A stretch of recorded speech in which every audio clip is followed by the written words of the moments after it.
If you're looking to buy a house anytime soon here in the UK, you need this information really quick. So the 2024 budget that has just been recently released by the Labour government might just be bad news for you if you are considering getting a house. So in today's video, I'm going to be unpacking the hidden consequences of the 2024 budget on the housing market and how it affects you and I. You know, if you are considering getting a house, you need to have this information at hand. So if you're a first-time buyer, you need to come closer because this affects you, and this is something nobody is telling you about the housing market. So ensure that you get your pen and your paper. You need to make down some notes. Get your popcorn as well so you can listen carefully. So the 2024 budget that has just been released by the Chancellor Rachel Reeves, this is going to generate about £40 billion to cover up in different sectors, and this is shaking a lot of sectors financially.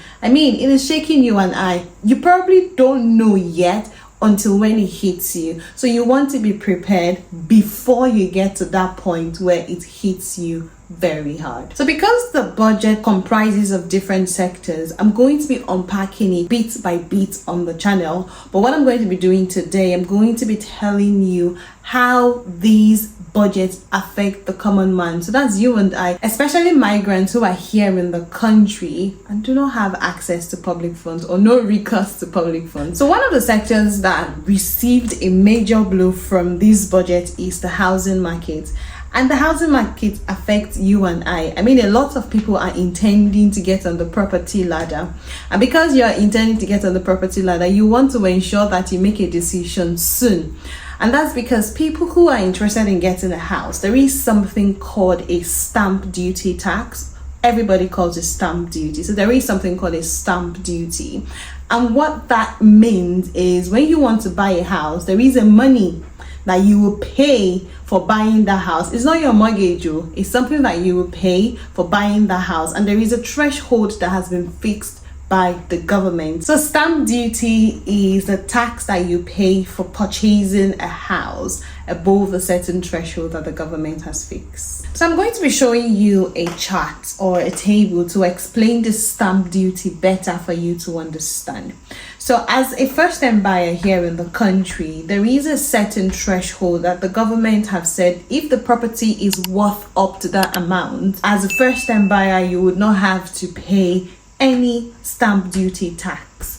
For people who are not first-time buyers, so people who are buying like their second properties, third properties and things like that, they have their own threshold as well. So for first-time buyers, currently, if you are buying a property that is up to £425,000, you don't have to pay any stamp duty tax. What has happened now is that amount has been reduced, and so if you are getting a property and the property is above £300,000, then you would have to pay stamp duty. And now what they had done initially, because they did two changes with the first-time buyers, they had reduced the amount from £425,000 to £300,000, and there was a second threshold that they had reduced the amount as well. From £625,000, they reduced it to £500,000. So let me explain this better for you to understand. If you are getting a property currently up to the amount of £425,000, then you're not paying any stamp duty tax. This is going to change from the 1st of April 2025. So from next year, beginning of the financial year, that money is going to reduce to £300,000. If you get any property between £300,000 to the next threshold that the government have placed, so currently the threshold is £625,000, then you would have to pay 5% of that. What they have done is they have reduced that threshold further from £625,000. They have reduced it to £500,000. So if you are getting a property that is ranging between £300,000 to £500,000, then you would pay 5% of tax. Mind you, the 5% that you are paying is not on the whole amount. The 5% that you are paying is on the extra above 300,000. So if you are buying a property that is, let's say, 340,000 or 350,000, from 300 and below, you would not pay any stamp duty tax. What you would pay the tax on is the amount above the 300,000 that you would pay 5% off the tax. So for people who are not first-time buyers, people who are already on the property ladder and they want to get like their second property, there's just one change that has been made. What the government have done is, at the moment, if you are getting a property up to 250,000, then you don't have to pay any stamp duty. But if you're getting a property from 1st of April 2025, from the new financial year, the stamp duty has been reduced. The threshold has been reduced for returning buyers, second-time buyers.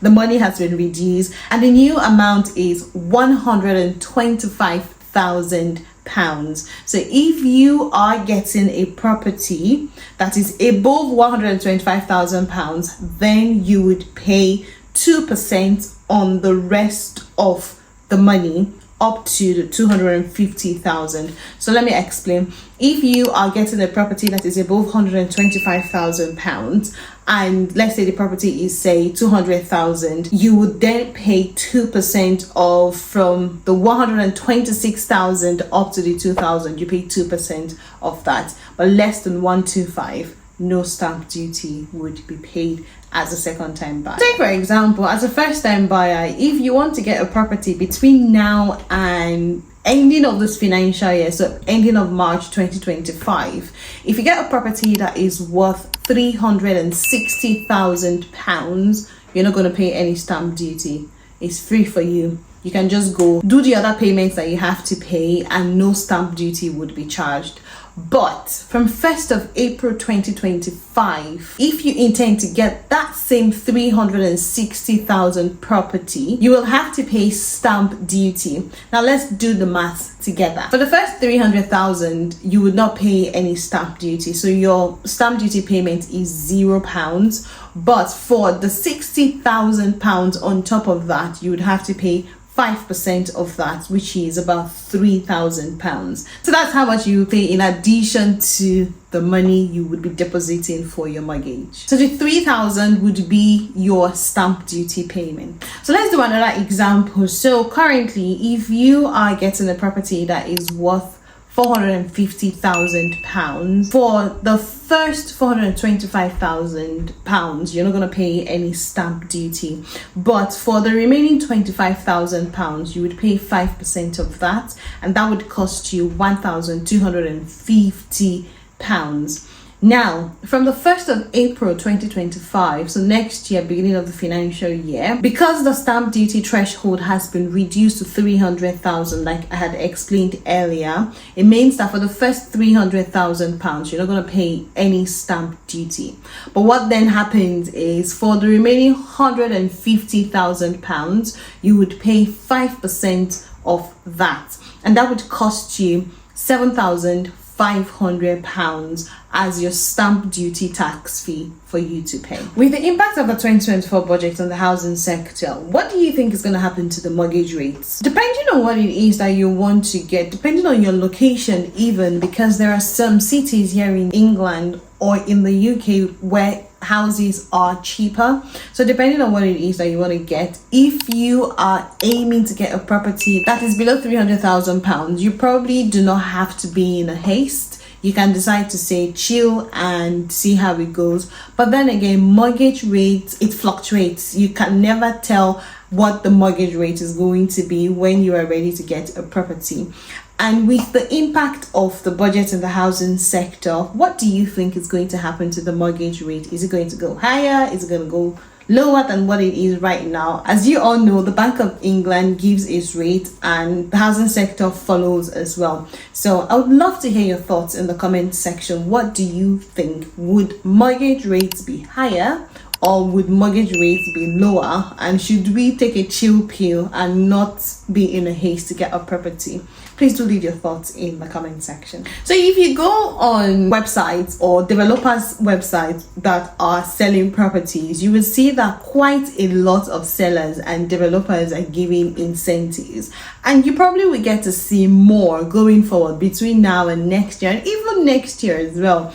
Quite a number of sellers are giving incentives to entice people to come and buy properties, and that's because they know that with this change that the 2024 budget has brought, most people would not have the money to be able to purchase a property. I mean, you will start looking for how you will get deposit to get a mortgage, and then you start thinking of how to get stamp duty tax as well. It's a lot of money, especially if you're around London or living in areas where it is very expensive. You know that you have to save twice the amount of money that you are saving for deposits. Just something to give you extra advantage in your house owning ambition process. So what do you think? Go for it? Not go for it? Should we continue renting? And that's because even renters are not left out when people who buy properties and rent out, because as a second-time buyer, you also get to pay stamp duty tax. And what most people would probably do, at least that would be my assumption, that what most people would do is they have bought the property, they then have to pay the stamp duty tax, and that's extra money for them, which means renting is going to be more expensive. You have to pay for the money. I mean, they have to make their profit as well. So should we close our eyes and go buy the property now, or should we keep on renting and hopefully the market is better next year? I mean, the housing market gets better next year. What do you think? So in today's video, I've told you about the impact of the 2024 budget in the housing sector, and I'd love to hear your thoughts in the comment section. Do comment and don't just keep mute. Let's talk about it. What do you think is going to happen to the mortgage rate, to properties, to renters? A lot of people are affected as well. So do leave your thoughts in the comment section, and I would love to hear from you.